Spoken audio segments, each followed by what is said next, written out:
Parliament at this stage has been split into party lines with individualistic agenda, where we have seen that their attention and attempt has been largely been out there to appease their personal agendas or political lines that their party goes with. What we are trying to say here is, ladies and gentlemen, that the cults of personalities or anti-cults of personalities that Corbyn and the PM is going through is a fight that we see in a deadlock. We believe, ladies and gentlemen, at the end of the day, these individuals are taking decisions on the basis of a referendum that is significantly questionable when it took place on the basis of the information that were provided to the voters in terms of the extent to which the voters were informed on the symmetric or asymmetry of the information that they had.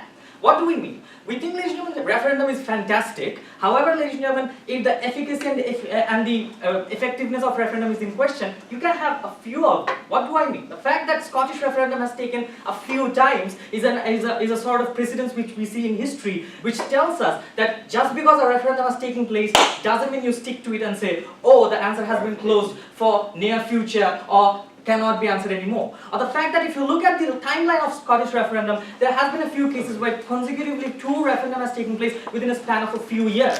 And what do I like to tell with that is a fact that just because a referendum has taken place doesn't mean the answer of that referendum or the result of the referendum cannot be questioned with another one.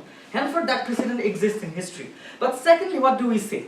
Is the fact that why, sit down sir, secondly, why do we see is the fact that particularly the remain or leave question that was asked during that particular referendum was significantly blurred because of the fact that the extent to which UKIP went ahead and lied to people, and when that lie was largely exposed to the people, we saw how even people like Nigel Farage essentially resigned from politics and now no longer want to come back. We think, ladies and gentlemen, there was this significant line of questioning where we see that the integrity and the information symmetry that existed during that time is at question, and we think when we do go ahead and ask the question if Brexit question should be brought, should remain be a question that should be answered, yes, we think that is significantly answerable. But secondly, why we think the soft Brexit, if Parliament agrees on, why shouldn't it be that yes, we are gonna go ahead for soft Brexit? Why shouldn't it be through a parliamentary line? Instead, why should it be a referendum line? I mean, sit down, sir. It's the same result, but why do we want it to take place through a system of referendum? The understanding factor that exists is the fact that when you go ahead and look at the current system, where we see that they want extension, and on the last day of extension, they want another extension. It's like the third wish of genie where you want 3 more wishes. The fact that when you go ahead and see that a system which is largely trying to just get deadlocked into a system of self-serving, egoistic fight is a question when we ask if these representatives are actually answerable to their own constituencies, or are they actually playing a game of egoistic, self-serving politics. We say, ladies and gentlemen, there's a significant ground where we see that these individuals are actually trying to go ahead and just prove the fact that the other side is wrong at large extent. If you look at day-to-day interactions in the parliament, we have seen, ladies and gentlemen, how there has been extensively a nature of push from Theresa May's side, where we have seen that she's just out there like a sense of witch hunting is taking place, where she's just out there to look at or grab the opposition members by their neck whenever they're making a little bit of wrong, but not looking at all those wrong courses that they're going for in our own party. I.e., there's a sense of witch hunting or self-serving individualistic politics going on. Secondly, the point where Theresa May is trying to go forward, and there was a significant attempt where she is just hurrying up to go ahead and push the Brexit button because the legacy that she has been brought into PM-hood is somehow at threat. That entire point where she tries to consistently push for her agenda and her mark in political history is where we see that she consistently tries to drive towards a deadline-based no-deal Brexit even, or a deal that she has so nicely integrated. She constantly keeps on saying, my deal is the best deal, or you don't have any other deal. This sense of fear-mongering narratives that is created consistently is where we go ahead and say that yes, there's a sense of egoistic politics that's being played for individualistic narratives to be established. Yes. So what is the second referendum going to look like, and will it include an option for a harder Brexit or a no-deal Brexit? Like, as the entire motion actually said, like it's an option between soft deal Brexit as if agreed on in the parliament. If it is agreed, we go and do not push the button, we go ahead and have a referendum, and with an option of remain as there. I think that answered. Moving on. The point is that at the end of the day, is there enough ground for us to have the same question being asked again? So that's the second extension that I have. The question is, ladies and gentlemen, given that we have established that there's significant amount of blurriness existing into the incentive structure of the parliament. Parliament is just like another structure of a layer of government, just like in the old days we had monarchy, and now we had monarchy in the second layer we have parliament. We say, ladies and gentlemen, their incentive structure is something that we can question. Their ability to work is something that we can question. And similarly, ladies and gentlemen, when there are 300, 400 people who are just trying and have got multiple allegiances, we think we have significant grounds to question up to what extent are they actually answerable to people. If that's true, ladies and gentlemen, and we have given significant amount of grounds where we have shown that these are individual MPs who are more out there in terms of their cult of personalities or anti-cult of personalities, and their blurry lines and their fear-mongeringness, I think we have proved that there is significant doubt if they're working for the people, and people should have a right to say something. Yes? Given that the scenario this motion presents is one in which both the Labour and Conservative parties have agreed to the framework of the deal, it means that all your arguments about political legacy and political infighting aren't particularly relevant in that there's bipartisan consensus. The thing is, in a bipartisan system, two parties can come ahead and agree on things which these 400 people have agreed upon. Doesn't mean they have agreed upon the interest of people itself, which means that a soft Brexit, which the two parties have agreed upon, the political elites have essentially agreed upon, doesn't mean essentially reflects the will of people. The will of people might still be with Remain. That's something that we must realize. Given that there has been a significant shift in the idea of people who previously voted for Brexit but now regret, we have seen how significant number of people are out there saying that we did not make the right choice because the NHS boss said that, well, we will be saving $350 million. We all bought it, but at the end of the day, it doesn't seem like it's true. There's significant amount of skepticism within people in terms of the votes that they made, and regrets are existing. And henceforth we say that the current political system through bipartisan, even if they reach a particular conclusion, it doesn't essentially serve the interests of people or the opinions of people, and given there are precedences in society, in history, where we have seen multiple referendums take place on the same issue, we think it's safer. We thank the Prime Minister and all to open the case for side opposition. We call upon the Leader of the Opposition, Gil Hill.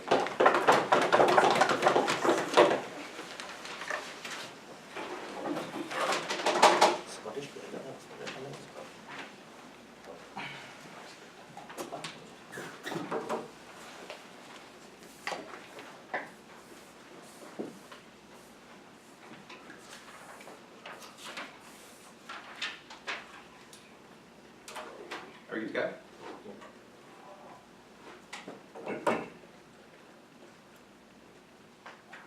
The hypothetical antecedent of the motion is huge. The idea that we could come to an agreement on a soft Brexit and what that would look like is something that the people of the UK have been praying for, organising for, and fighting for. That is a massive glimmer of hope to solve the exact problem the open government talks about, which is this cult of personality, which is this egoistic discussion in Parliament, and for some reason the gut stance is to throw away the best thing that we possibly could have gotten out of a clearly broken political system as the government talks to us about. On our side of the house, we're going to take that chance, because we think the discussions themselves have ravaged the UK, but also because we think that it's going to cause a worse Brexit on their side of the house, when we think not only is the previous referendum decision seen as invalid, but it also invalidates the basic democratic rights of all people. Two pieces of material in this speech. First, I'm going to be talking about the harms of referenda themselves and why it's wrong to continue these discussions longer than they need to go. Second, I'll be talking about how you create a worse political climate and a worse Brexit overall. Before that, I just want to have one piece of extraneous rebuttal, the rest will be integrated, and this is broadly in response to all of their claims that, like, look, there's a huge problem if it goes to the Parliament, it's too egoistic, etc. If you look at what this motion is about, it's specifically about what if Theresa May actually did sit down for a moment and was okay potentially with a soft Brexit? What if the Conservatives and the Labour Party could theoretically agree? That means that we should take this chance, obviously, and it means that we should not deny it for the possibility that we just get the exact problem that they're talking about in the future. So moving on to my constructive material. First, on the harms of referendum. I want to begin with two principal considerations as to why it's the wrong type of thing to do to hold a referendum on a significant question of this, like this. The first reason is that referendum are bad in general, because when the open government talks a lot about how the people weren't informed the first time this referendum came along, I think they forget that the people are never informed whenever any referendum comes along, because they involve the types of knowledge and decision making that the vast majority of people just don't have. That is to say, sure, maybe they think some political parties were dishonest, but even if you showed everyone detailed graphs of the GDP growth of every country country whether or not they were in the EU, I really don't think the average person could look at those and decide whether or not Brexit was a good economic idea based on that. The fact of the matter is, politicians exist for a reason, and it's because even if we're given the true and honest facts, we aren't always capable of interpreting all those facts, because they are things that even very intelligent people often don't know how to process. But secondarily, it always is going to involve trade-offs that referenda don't capture. That a referendum that's in favor of your political incentives with respect to refugees, for example, might not actually be good for your own economic incentives or for someone else's economic benefit. But you don't always see all that factored in, because a referendum is one question. It's not like a parliamentary discussion where different people are capable of bringing up all these different concerns and thereby slowly changing the exact policy proposal over time. That's actually what is good for a country. That's what's happening when you've gotten a soft Brexit, and that's why we don't want to force it into a referendum. Secondly, though, it's broadly bad to relitigate these types of things. First, because nothing about the Brexit vote includes anything about outcomes in the first place. You can't do something like legislate people are 20% happier. People should be thinking about the risks ahead of time, and they should have been able to foresee that a Brexit might not be ideal, so it's correct to hold them accountable to that. But moreover, the system of having several referenda they talk about in Ireland is exactly why it no longer becomes about the merits of the referendum itself. It becomes much more likely if you keep having referenda on this issue that every time it's delayed again and it becomes associated with a particular party. That is, you vote again for Brexit because you like the Tories or you like the Conservatives, and then you vote again for not Brexit because you like the Labour Party. That means that people aren't thinking about the merits of this particular motion, but rather they're only thinking about their political allegiance. But the second big harm here is that there's going to be a huge economic harm. Look, there is a clear reason why throughout the past few years, every time a deadline has come up, even though they've decided to delay it and not exit yet, which is theoretically economically better, the economy of the UK dips anyways. And that's because uncertainty is massive. You don't know what types of customs are going to apply to this country. You don't know about labor mobility. You don't know about currency. All of these things make it a lot harder to know that your investments are going to pay off, and that's exactly why we've seen a massive downtick in the UK economy. What that looks like is businesses going under and people losing their livelihood. What that looks like is innovation and some of the smartest people in the world in wonderful labs not having the resources they need because there's not enough investment. That's what's cut out on our side of the house that we preserve because we immediately get people back and going. On their side of the house, when they have a referendum, that's another 6 months that causes people to not have any of this money coming in, but it makes it all the more likely that we actually do enter a recession as people no longer have money in their savings. Lastly, I want to talk about how this affects the political sphere. Because I really do think this is going to lead to another huge discussion that is not meant just to talk about the parliament and their egos, but it's meant to rile all the people. Because now, these Brexiters feel that they need to protect their Brexit, which means that they're going to do things like go back onto the public sphere with a ton of anti-refugee rhetoric. Could tell everyone that, look, the Labour Party is lying to you and you must vote for this because all of these EU magistrates are controlling us unjustly. That's really bad because it means that people are more divisive and less likely to agree on other political decisions, but it also galvanizes individual instances of violence when we have things like anti-rhetoric popular throughout the UK. I'll take closing. Yeah, so both sides' decisions will have to be made by referenda since the Parliament was not pro-Brexit in 2016. Given that, why would we not have a better referendum making this decision? All your decisions will have to be made by referendum. Oh yeah, that's because of the argument I just gave you as to why referenda are broadly bad. Maybe we're bound to one already. You should stick to that one, but you should not have another one because the discussion itself is extremely harmful. That's why the Irish example they talk about is very bad for their case. Second, let's talk briefly about a worse Brexit. We think that you're going to have a massive risk of things like boycotts, because when the hard Brexit is not even an option, you're telling them we're giving you a choice, but you're not actually giving them a choice. Instead, you're just saying, we decided that soft Brexit is all you get. That means a lot of these hard Brexiters are likely to boycott this exact decision, and they're less likely to participate in this type of political discussion in the future. It means that even if you do go through a Brexit, there's a complete lack of buy-in, which just means that it's going to become a political issue again, which leads to the harms I talked about in my first argument. I'll take open if you have anything. Understand this, when bipartisan systems are in place and there have been multiple cases of soft Brexit versions, I think it's very important that you go ahead and ask people if they're okay with the version or not, or they should have any other option. So this is the argument I gave to you already as to why nothing about a policy can include outcomes. This is a hard fact about the world that we don't know in the future, and in the future, instead of having referenda again and again and constantly having these discussions, we should force people to think about the consequences ahead of time, because otherwise it's going to lead to things like boycotts, because no matter what compromise you come to, it's always going to exclude someone. We should not hide that behind the illusion of a referendum that says it is democratic, when it is actually in practice not. Instead, we should go through the agreed upon parliamentary process in order to guarantee that people get the representation that they deserve. But moreover, even if you do remain in the EU, we think that it's no longer going to be worthwhile given the things that have already been initiated. It means that you're a lot more likely to see a lack of buy-in from other countries in terms of wanting to trade with the UK, but we also think it looks like active sabotage of the EU from within. Because at the point at which hard Brexiters feel like they weren't given a chance to actually have their ideas heard, it means that they're much more likely to do things like try to vote in obstructionist people into the EU to specifically stop them from enacting their policies. That means it's hard for the EU to do things like settle the refugee crisis or handle the economies of its failing nations. We believe in democracy. We believe in representing people the right way. We think the leader of the opposition to continue the case for the government. The line we call upon Dan, the deputy is it okay if I government. take a drink of water? It won't take 20 seconds. Uh, I'll be back in a moment. I don't feel that it's given choice. Yeah. Perhaps would have given the room a referendum, you know, we'll see if the next one is fine.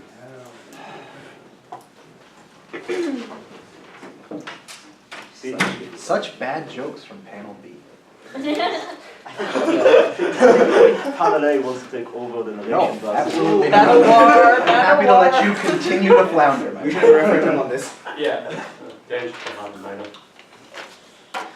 Go ahead. Alright, let's talk about Brexit the event. See, the Brexit the event was a foolish initiative by David Cameron where he tried to silence right-wing hawks and was too stupid to recognize that a referendum is exactly the kind of platform you give to right-wing hawks who are A, massively disruptive and manipulative in nature, and two, do not have any constructive, sort of proposals to make for the future of UK, but rather would just disrupt the system because they feel it doesn't suit their, ultra right-wing and ultra racist sort of like agendas and things like that, which is exactly what we saw from Nigel Farage, David Cameron, etc. When they brought out lies like the one on the side of the battle bus that says like, EU takes away £350 million per, month or per week, whatever, let's just put it in the NHS, where they had no clue what they were talking about, but more importantly, no clue what to do even if they were right. Alright, so that is the nature of bad faith in which Brexit came about. And I think it should be pretty clear to everybody within the House. Alright, this is just disrupt and never rebuild. And then came along Theresa May as a cliff appointment. Like the majority of people who recognize anything about politics over here would recognize that Theresa May's appointment isn't there because people had faith in her resolving the situation, but just there to fail for the Brexit that exists. I'll take your ones a bit later.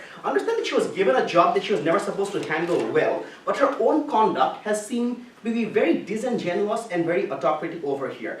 Theresa May has systemically blocked dialogue between, with the leftist elements within the UK Parliament, both in the House of Lords and Commons. She has frequently, taken part in mudslinging politics and which involves smearing the characters of her opponents, where they're constantly accusing Jeremy Corbyn of anti-Semitism. Both parties are guilty of anti-Semitism across many levels, but it's not particularly relevant to the kind of Brexit negotiations that happened. I'll take yours later, both of you.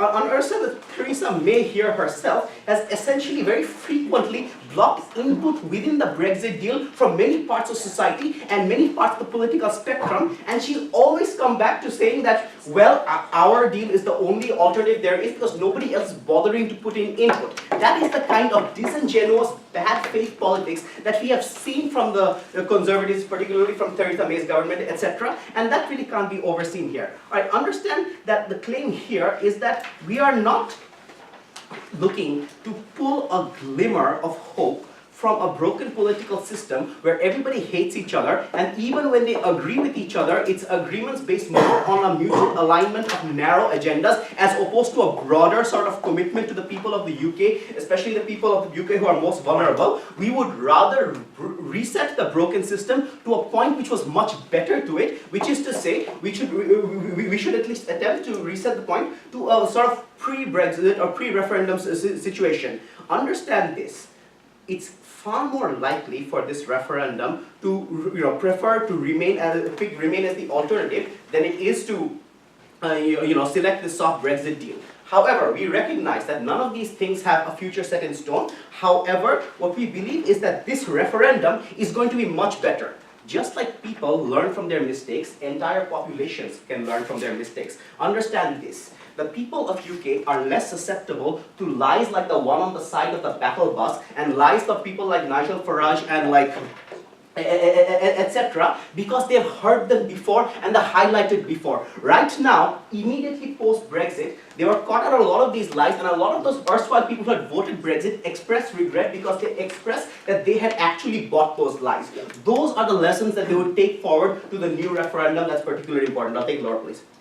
if, contrary to what you say, the soft Brexit win means the same deal that Theresa May and Jeremy Corbyn proposed gets accepted by the EU. It means that the only difference on your side is a long, divisive public debate where right-wingers have the ability to smear the EU and immigrants and all that. To begin with, right-wingers always smear the EU. But if in your case, if the soft Brexit does get upheld, which is a pretty big if, then at the very least we recognize there's a massive amount of public buy-in into this deal, which makes it far more legitimate than the process of like a mudslinging sort of really ugly compromise that came forward between two narrow elements in parliament, such as like Jeremy Corbyn and Theresa May. We believe our outcomes, even in your world, is way better than your outcomes. All right, but understand what happens here.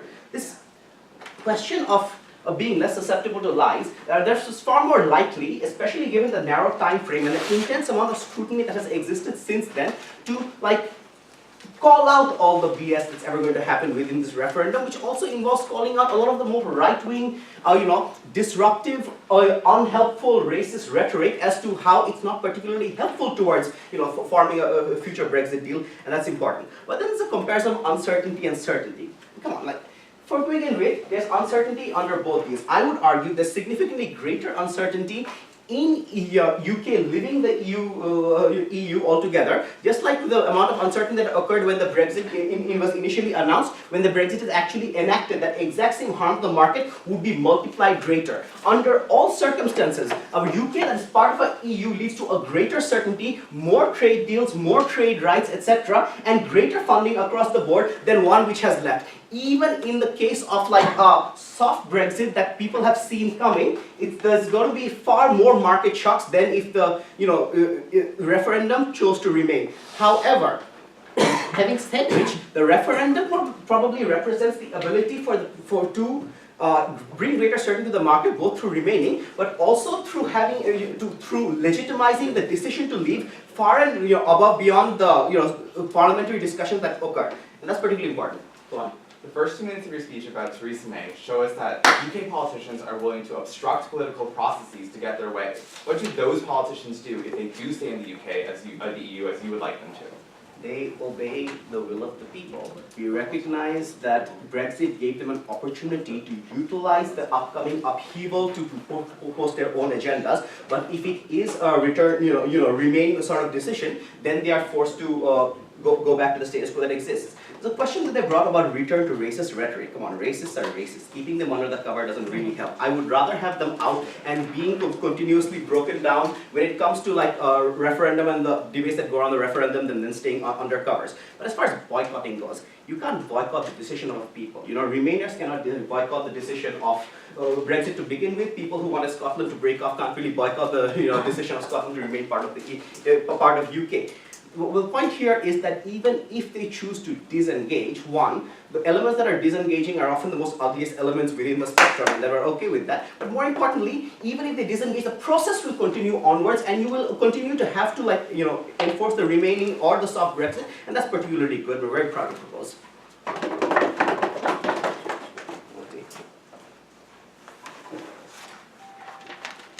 We thank the DPM in order to conclude the case for the top of the debating correspondent that clearly lost your position here.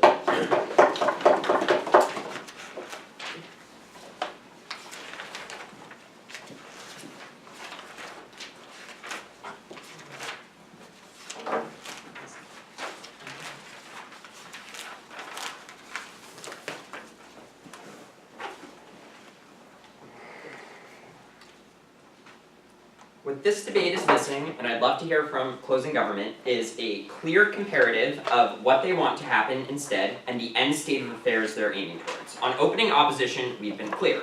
We think a single market deal that you're likely to get with this soft Brexit Labour Conservative compromise in this magical world that the motion gives us for free, that's pretty good. You don't get the political benefits of the EU, fine, but the trading relationships are all basically the same. You have the duty-free tariffs, it's easy to have free flow of investment, etc. Things are pretty good. It could have gone a lot worse. It's pretty worse than the way things are actually probably going to go, because it's a little bit unrealistic. They're really unclear, because they're referendums are bad, but we're going to have another one and tell you why, magically, these people of the UK are suddenly not going to be racist this time, or suddenly they're going to be informed. Not sure what closing government's going to go with, but I'd love to hear it. And I'll deal with that accordingly. 3 things in the speech. First, what happens with Brexit? Secondly, why we get better economic benefits? And thirdly, political legitimacy. So on Brexit, this is crucial. About like 30 to 40% of the population would oppose a single market deal with the EU. They want something either closer to Theresa May's withdrawal agreement, which is a bit more of a break, or they even want things like let's go WTO and like basically a no-deal Brexit. Like, people are kind of crazy. What is the problem with their referendum? They only make, and I was very clear about the point of clarification, they only make it a choice between a very soft Brexit or remain in the EU entirely, which means you have a crucial mass of people who don't think they're getting a vote on the thing that they actually want. And you have a huge mobilized base of the Conservative Party that thinks this is just the liberal globalist conspiracy to take the Brexit that we rightfully won away from us. I think in that world, it is very reasonable to boycott the referendum because you are definitionally going to lose it either way, given that you hate a soft Brexit and you also hate staying in the EU, which means you want to do everything possible to delegitimize it and create misinformation campaigns and all the things that were wrong with the first Brexit again, except now it's unclear what the actual will of the people is, so they have no clear metric on their side of the house to actually ascertain that benefit. Now, the response people might give is, well, oh, those conservatives are going to be alienated either way if you just leave with a soft Brexit anyways and don't put it to a vote. We say, though, that at least on our side of the house, you have a clear, this is the best deal that Parliament could come with. It's bipartisan, we have a decent amount of conservatives who are not whack jobs, we have a decent amount of the Labour Party behind it too, and we are leaving because this is the best we can do, it is the least destructive way of doing it, and you don't put it to a vote because you say, like, we are still acting on the will of the people and we are claiming that mantle. That is comparatively better because you marginalize the conservatives as opposed to when you open it up for debate and you give them a very real chance of this is a referendum between things that we don't actually want,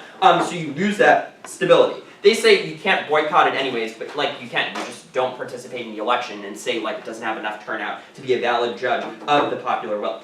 But secondly, let's examine what happens with Brexit. Because either you leave with the deal that's put up for a vote, which is our side of the house, and you just add the instability and uncertainty of another referendum. I'll explain why that's bad economically in a bit. Or you stay. But we're going to say, like, staying in the EU is not that much better, because you still have the trading relationships, like, and also, you're likely to get things that are a lot worse, because now you have conservatives who are angry with being in the EU, so you have things like Jacob Rees-Mogg saying, we should sabotage European Parliament, we should continue to reject budget deals they come to, we should try to create as much obstruction as possible that the EU is forced to try to kick us out so that we don't actually have these benefits. And we think in some ways like the soft Brexit deal we get would actually be better. Like, you give the UK pretty good capability and flexibility as opposed to the constant gridlock of the European Parliament, which can never do things like create trade deals because it often requires unanimous consensus. You allow Britain to have most of the benefits of the EU, but still have the flexibility and the sovereignty that satisfies a greater bulk of the population. So secondly, what happens economically? They say that you're always going to have uncertainty over the customs union. No, presumably in a world in which Labour and Conservatives agree to a deal and you have enough of the population behind it that there's support for it, we think that that becomes very clear. It's very clear like what you can do between the UK and the EU if it's easy to maintain a business in the UK or whether there are too many trade barriers that you need to leave. It is relatively easy what the status of visas will be and whether or not you can hire workers. That means all these companies, these banks, factories, etc., that have not been investing in the UK because they're afraid that if they do so, they will be trapped and shut out from the rest of the world, now start coming back in and start giving people hope. This is the most important impact in the debate because it relates to the well-being of millions of people in the UK who are now able to get access to economic opportunity, who are able to restart their lives in an economy that's basically been on halt since 2016 the referendum happened. I'll take closing. Why isn't policy uncertainty a reason not to have elections? I mean, like, I think the way elections should work is you have representatives who advocate for a clear policy platform, and you then have them agree on, and like you get a general sense of what that policy platform is from that. I don't think, though, you should continuously put things up for votes where you have no idea what the exact trading relationship is going to be, and you have no idea if it's going to pass or not pass, and you continuously create harm because Brexit uniquely creates this big pause in the entire fate of the country, so it's much higher stakes. But even if we should have some political legitimacy, we do that because it's elected representatives advocating for the interests of their constituents. So, on political legitimacy, the key thing that government bench needs to prove is why this referendum will be any different. There are structural reasons they will never actually work. There are only so many questions you can ask. Maybe people's preferences aren't between a soft Brexit no Brexit at all. They're also just different media landscapes people live in, that people who identify with particular parties only listen to certain news sources, so they can't even agree on a common baseline of facts. You also now have in Britain entire polarized identities that have circulated around entire views of what should happen with Brexit or not happen with Brexit, which means that they're not likely to even listen to the other side, and you're not likely to get meaningful improvement. So this line that, oh, we're going to have a referendum anyways, we would say, like, just because you shot yourself in your right foot doesn't mean you should shoot yourself in your left foot and do it again. They haven't given you any reason why it would actually be better, especially when in the Brexit campaign, the line for Remain was, oh, this is going to be a mess, no one actually knows what this means, and people voted for it anyways. Well, they're getting their mess. We're trying to clean it up to the greatest extent possible. What do we get? Even if we don't satisfy people with the sense that the will of the people is being listened to, we think, one, they'll have that harm anyways because a vast majority of the or a significant minority of the population will think the second referendum isn't even giving them a chance to vote their actual preference, but we also get much more tangible benefits. Maybe people don't feel listened to, but people already don't feel listened to for a lot of different ways. Things like the power of money in politics, the fact that politics is often elitist, the fact that there are always compromises being made. The fact that we give people investment, jobs, a relatively stable relationship with the EU that allows the EU to continue to function and people to actually get hope means that we get a much better world for these people and make the most of a bad situation. For that reason, we're proud to oppose.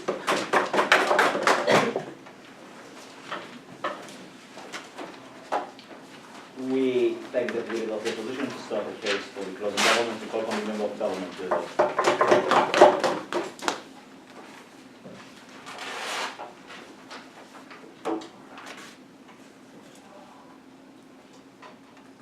One question that we want to answer uniquely from CG was what precisely a soft Brexit would look like and how it would be received by the British people today. The soft Brexit agreement is likely to include a number of things. Firstly, incomplete tariff provisions of more than 13,000 goods traded between the EU and Great Britain. Secondly, paying 20 billion to the EU in terms of financial obligation. And third, some unsatisfactory partition of the Irish border that could potentially lead to civil instability and civil war. And we think that the British public is well informed of this right now. Our extension will deal primarily with how the British people of today, demographically as well as politically, are legally distinct from the British people of 2016 and should be able to decide Brexit on their terms. We're going to prove what OG didn't, which is that the fact that they are likely, due to demographic reasons, to change and vote Remain. But first, some refutation regarding media and politics will also extend on material.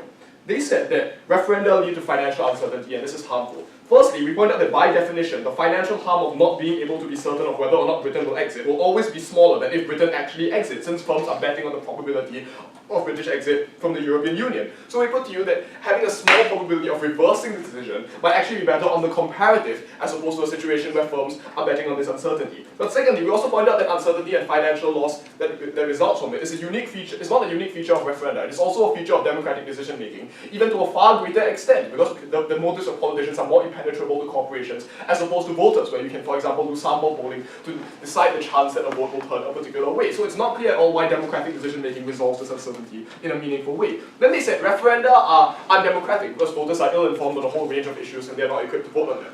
Firstly, we'll point out that elections are an imperfect alternative, especially on important issues, because people vote on a whole range of issues, like education, the NHS, housing, for example, and it is not clear that the EU is the thing that they care the most about. We think that in important issues like the European Union, we should have a special referendum so that we can poll voter opinions on these specific issues, because they have huge ramifications, and it is not clear that in the previous election, which was like in 2015, this was the thing that was primarily on voters' minds at that point of time. So we think that referenda actually have an important role in the democratic process in this circumstance. Secondly, we also point out that referenda are just one important flaw in democracy. The fact that within each individual party, within the Labour and Conservative Party, there are actually a multitude of different perspectives regarding the European Union and regarding Brexit to begin with. So it helps to distill these issues and make them clearer. So that's our defense of referenda and their use in democracy. No, thank you. The next thing they told us is that there's a whole ton of anti-refugee rhetoric, which is more divisive in this case. And this will lead to, for example, right-wingers becoming more virulent in terms of what they say about the European Union.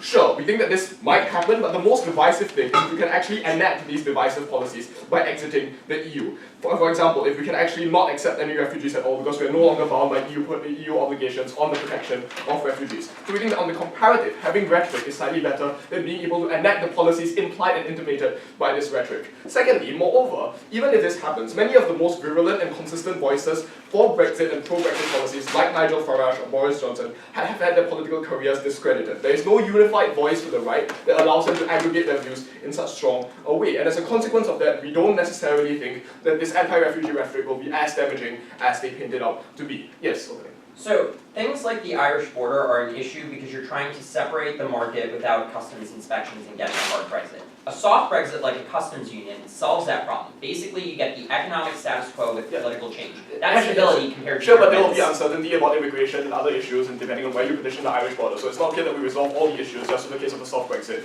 in this circumstance. So I'm going to talk to you now about how we resolve the temporal gap in decision making and how British voters are likely to vote if we implement this referendum right now. We think that when British voters made the decision to exit the European Union in 2016, they did not expect the entire process to take 2.5 or more years with fairly little progress on the part of both the European Parliament as well as the UK Parliament. This is also a philosophical argument. We put to you that the voter base today has changed so substantially since 2016 that we don't think that present-day British voters should be held accountable for a damaging decision of the past. One of the reasons that opening government talked about was the fact that there's misinformation and people, due to the resulting financial damage, are now more equipped to assess the benefits and demerits of Brexit because we have access to more information about how the economy would have been harmed when firms pulled out immediately. But we're going to put to you that the public personality of Britain has changed also in a determinative way. A number of reasons for this. Firstly, a very large number of youth who are overwhelmingly pro-Remain have come of age in the past 2 years and are faced with the prospect of joblessness and unemployment. We put to you that, for example, last month, there was a petition for a second referendum that got 6.5 million signatures in London, primarily from youth voters. So we think that these individuals who have come on age are likely to be decisive in this highly contested and tight referendum in the UK right now. Secondly, we put to you that many of these youth were apathetic and did not vote in 2016 because they felt like there was no possible way that Brexit would triumph. There was a growing political indifference and apathy in 2016, dominated by the idea that there was no possible way that Brexit would happen. But guess what? It did. And as a consequence, many of these people were taken aback. We think that in this case, when this has already happened, they are more likely to vote in this circumstance because they are aware that Brexit is obviously a very real possibility. Third, we think that immigration, despite the fact that Brexit might happen, has continued to grow in the past 3 years, and it has continued to increase at a rate of about 150,000 a year, entrants a year. And many new immigrants are obviously overwhelmingly pro-Remain and generally will likely vote against the against the prospect of a soft Brexit. So we think that this is another argument that works in our favour in terms of why the UK population will shift the pendulum towards against the possibility of Brexit and towards Remain. Fourth, this might seem fairly trivial, but this is actually very important. Many of the Brexiteers who are very old have already died off. Given that the fact that many of the Conservatives were among the older generation, and given that the original vote was actually split 51-49, we think this is actually a non-trivial change in terms of the voting demographic in UK that will incline us towards the direction of Remain. Also note that many of these people will just boycott the referendum because they don't agree with either option, so we think that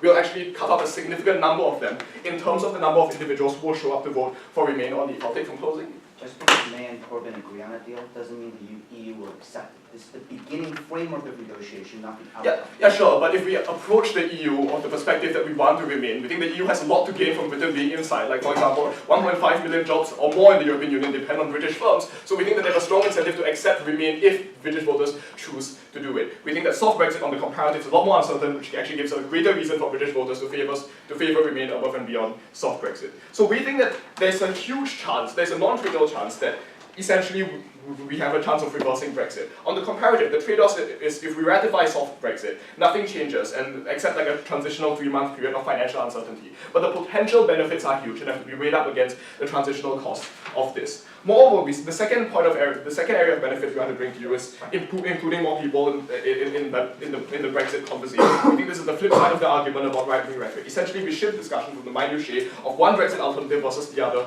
to whether or not the entire process as a whole was legitimate, and therefore we encourage more Remainers to contribute their perspectives. We're proud to stand in closing argument.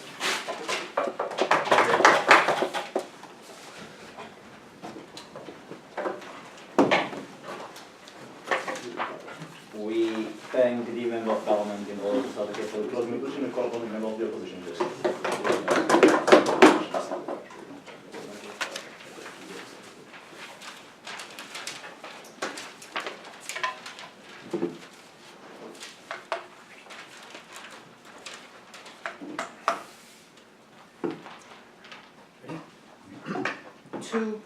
Three points of clarification. The first first is that whatever deal that is reached by Parliament or by the British electorate is not the way that the EU will accept the deal. That is to say, it is the framework upon which British political leaders present the negotiating that they want to do with the EU, and that creates the Overton window of what they're likely to negotiate with. That's going to be a big part of our extension. The second is that the UK is not the only actor in this debate. We think that Brexit has pretty harmful and noticeable implications for the rest of Europe, and I'm going to talk about the precedent that this sets regardless of the outcome of the electorate. Also, third point of clarification, it's been 3 years closing government, not 300. The idea that the UK has changed so significantly that the electorate has managed to swing millions of votes is unlikely. I'll address that more in substantive tomorrow.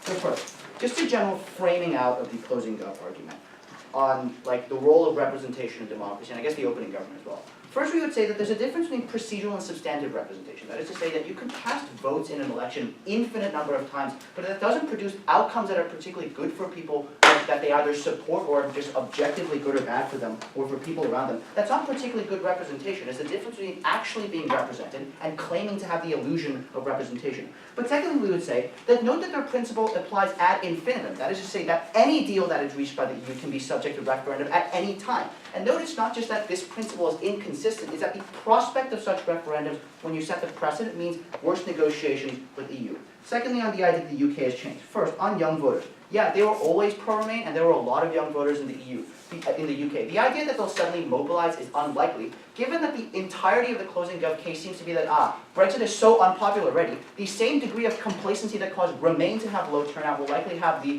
whatever deal they want on their side to have low turnout as well.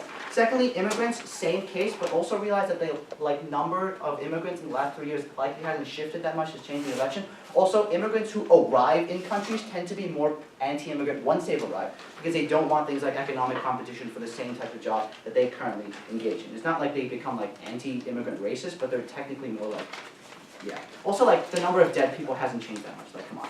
Okay, so the way extension is going to go is twofold. First, if the compromised Brexit wins, that is to say that the entirety of the gov case, which they don't address the alternative of. Secondly, what happens if Remain wins, and the precedent that sets for Europe. First, on if the compromised Brexit wins. Note that, as I said in the framing, that the fact is that this deal is not guaranteed to be accepted by the EU. The very fact that Parliament has rejected the vast majority of deals that the EU has presented means that Brexit is a two-way street. That is to say, Parliament has to accept deals, or the British people have to accept deals that the UK sets. The deal reached by May and Corbyn, regardless of which side of the debate you're on, is likely to be the basis of future negotiations, not the outcome. Even if the popular soft Brexit wins the vote, it's unlikely that the EU would accept this deal, for a couple of reasons. First, note that the EU doesn't want to set a precedent for other countries to have a soft Brexit. That is to say, it doesn't want countries like Poland and Hungary to be able to have the option of reneging some of the EU's responsibilities while maintaining some of the benefits, meaning it's unlikely to accept a soft Brexit anyways. But secondly, recognize that a soft Brexit is kind of the definition of Anglo-arrogance. That is to say, we'll get all these benefits from the EU, like free trade and a customs union, but we're not going to accept anything else from the EU, like paying fees or taking refugees. It's unlikely that a referendum would get accepted. They're trying to have their cake and eat it too. Thirdly, note that when you have a referendum where Remain loses, it demonstrates to the EU that Brexit is the norm that is accepted by the vast majority of British voters, meaning that the Overton window of what the EU is likely to push for in negotiations shifts significantly more to a harder Brexit than they say. In addition, recognize that the precedent of future referendums, possible, made by this referendum, means that there's no guarantee on the part of the EU that whatever deal they reach with the UK will be stable, meaning that their option will be to default to a harder Brexit that's unlikely to be reneged upon. Note this is particularly important because it's likely to alienate first the political leadership of the EU. You need to get the deal through Parliament. That is to say, members of the European Parliament or the EU Commissioner. It means that big tag name items like immigration and trade don't get negotiated particularly well on their side because the animus you create. In addition, because note that you're not just having a referendum. You're basically taking 3 years of negotiation that British politicians have done with the EU and throwing that in the garbage. Meaning that any sort of good faith you've managed to create at all in these negotiations completely gets undermined. But in addition, recognize that skilled diplomats can't negotiate small-scale stuff like intellectual property and refugee status or intelligence gathering because of this. The comparative is, on our side, May can say this is the last deal that we can reach, and there's literally no other alternative that we can reach, meaning that the EU is forced then to pick between a soft Brexit and a hard Brexit. Note that regardless of whatever outcome the EU picks, which we're fine with on both sides, note that the prospect of future referendums is the deciding factor. That is to say, regardless of what the EU says, the fact that it can change massively changes that. I'll take opening action. Can you really deny that UK has learned the lessons of the last Brexit, which is to say people will be far less susceptible to the lies, manipulation, etc.? I'm glad we got rid of lies in the last 3 years. Note that lies are just based on like manipulations of current info. So yes, people have new information, but you just lie about that new information. It's like saying Trump won't lie in 2020. Like, come on, guys. Okay, even if Remain with it. Note this is the scenario that no one on GovBench has addressed so far. We think even this is particularly bad because of the cross implications it has for the rest of Europe. Because note that this diminishes the seriousness of a country deciding to leave the European Union, even if they can renege this deal after 3 years. On our side, the decision for a country to leave the European Union is a final and definitive one, meaning that countries have to ponder for a significant amount of time and actually think about these issues.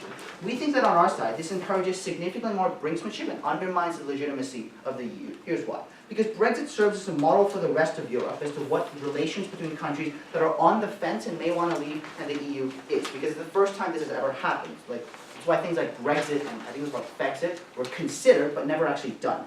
We think if countries can leave the EU, then renege. Other countries have the incentive to push significantly more to the edge, that is to say, threaten to the European Union that they're going to leave, or at the very least, trigger a leave that they know they can try to wait out the European Union. And even if GovBench says, the European Union is never likely to make exceptions after Brexit, the fact is political leaders in places like Hungary and Poland and Greece have incomplete information on the EU's intentions, meaning that they may perceive the EU as much more lenient because the precedent Brexit sets and are more likely to act on this. It means that the capacity of the European Union to exert leverage on countries like Greece and Italy on fiscal issues, or Poland and Hungary on rule of law issues, is undermined because they know they can just renege on the EU's commitments and pursue either a soft Brexit on their side or the possibility of leaving but actually pull out later. It means it undermines all the leverage the EU has in maintaining good norms. And note the capacity to force countries to stay in for a long time by conglomerating all the benefits of one is what gives the EU power. The ability to give money to Poland while making sure they keep refugees. On our side or on their side, they completely undermine this when you create a norm that countries are able to leave much more easily and then renege on it if it gets hard, meaning they don't have to take into complicated considerations of what it actually means to stay or leave in peace. We're proud to oppose. We thank the member of the opposition to conclude the case for the government side. The call from the government will be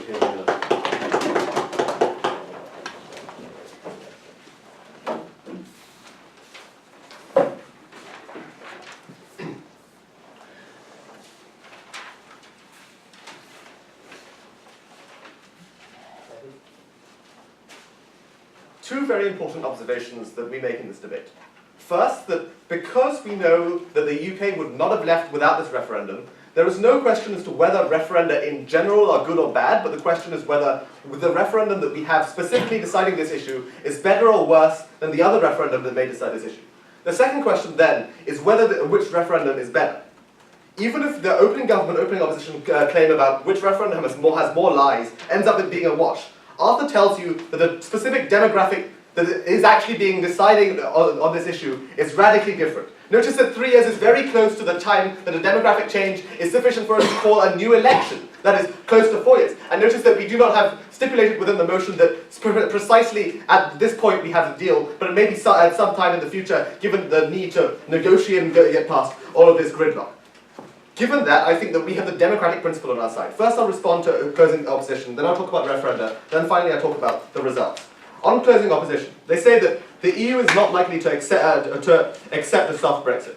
A few reasons why this is absurd. Firstly, UK is very important for the EU. In terms of business, in terms of 1.5 million jobs. Secondly, they say there's no precedent, but Switzerland is an exact precedent for this sort of thing. Thirdly, the EU precisely said that they would do this in terms of actually negotiating with the UK and having a soft Brexit.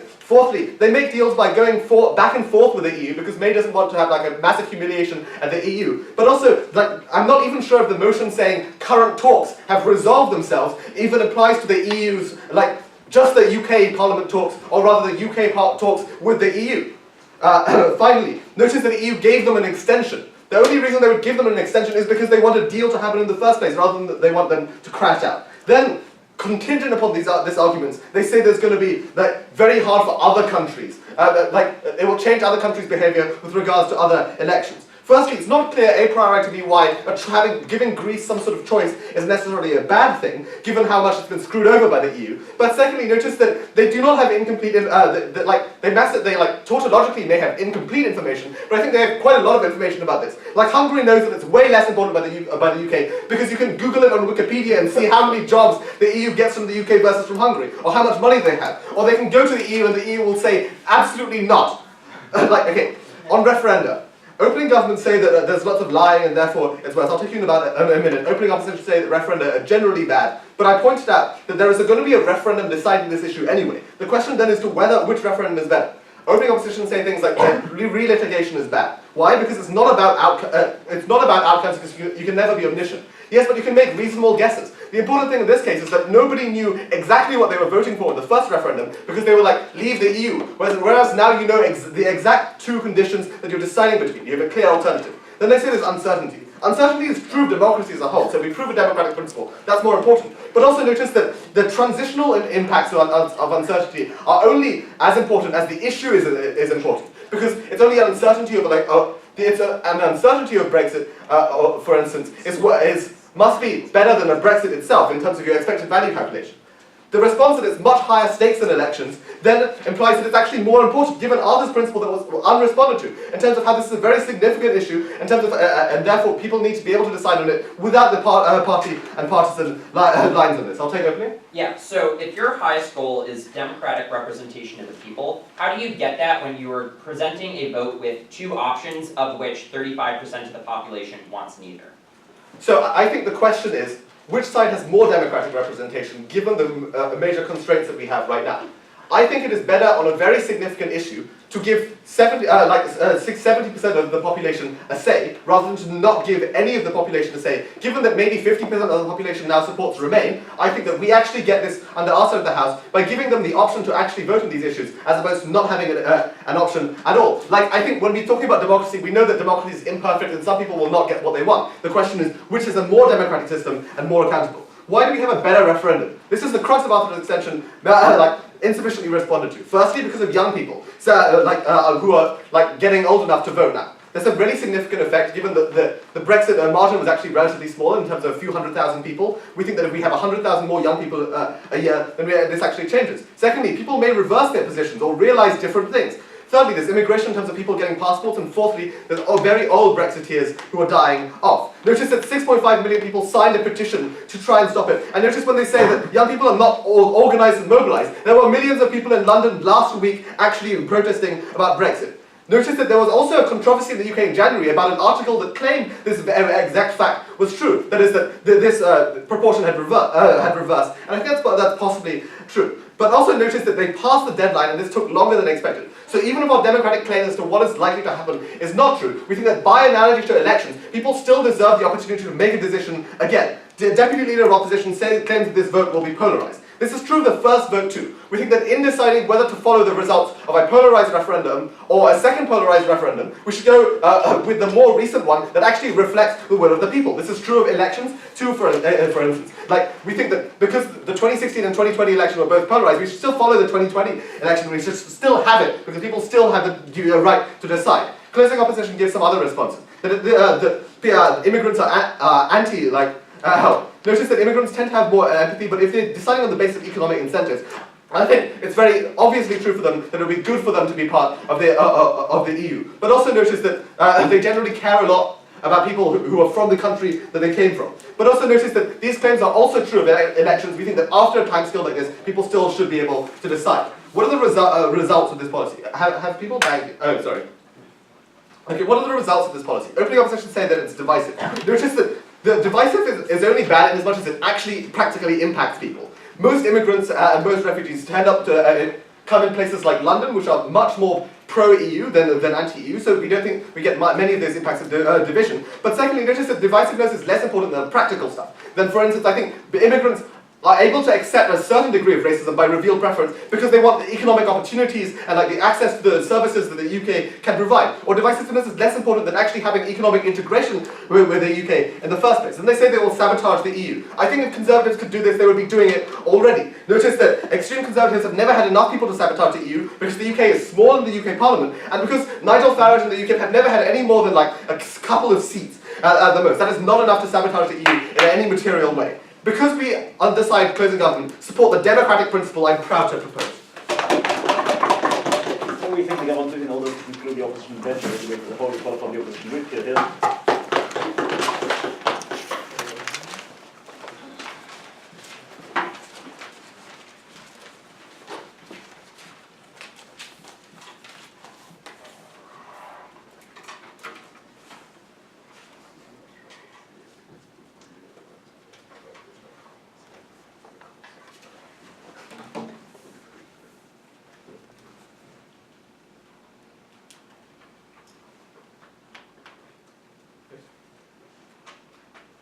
CG's claim in this debate is that representation in democracy is important. Their response to the POI from O is, we don't care if 35% of the population isn't represented. They literally defeat the point of their entire argument if they're willing to concede that they get significantly enough representation on their side. And it's not enough to say, oh, we get slightly more representation, right? Because the bar they needed to meet in this debate is sure they need to have significantly more representation in order to justify the political repercussions that are caused by their argument. But even if we buy for some reason that they win this argument, they never impact out why voting Remain necessarily is better off for the EU at all in this debate, right? I think Gilmore's the only person in this debate, in all four teams in this debate, to contest with both situations. That is, either if this referendum creates a vote for soft Brexit or for Remain, we get a worse deal overall, both for the UK, but for the rest of the EU, which is why we win this debate. Three things in this speech. First, responding to CG. Second, our extension and why we beat OO. Thirdly, on OG.